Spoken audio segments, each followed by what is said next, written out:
आवारा गायों को संभालने की जिम्मेदारी पर हुकूमत तहनीत पेश करेगी। जुबे गांव पर मुख्तलिफ रियासतों में आयद करदा इम्तना से आवारा मवेशियों के मसाइल बढ़ते जा रहे हैं, जिससे निपटने के लिए राजस्थान की हुकूमत ने मुनफरिद स्कीम का ऐलान किया है।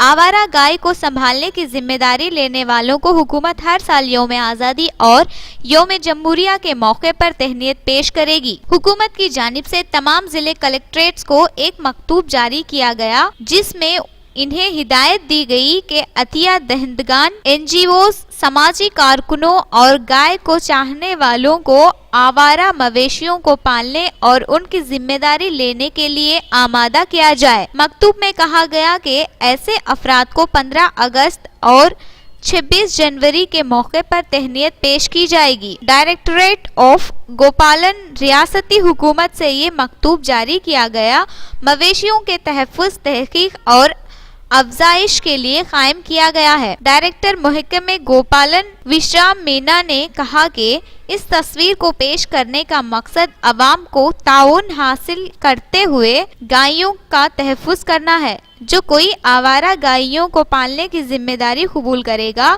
इसे जिले कलेक्ट्रेट की जानिब से यौम आज़ादी और यौम जमहूरिया के मौके पर तहनीत पेश की जाएगी। आवारा गायों के तहफ़्फ़ुज़ की मुहिम की तफसीलात भी पेश की गई। मीना ने कहा कि दिलचस्पी रखने वाले अफराद और तंजीमें मुताल्लिक़ा ज़िले कलेक्ट्रेट को तजवीज़ पेश कर सकते हैं, जो इनके दावों की तौसीक़ के बाद इन्हें इस बारे में सर्टिफिकेट जारी करेंगे।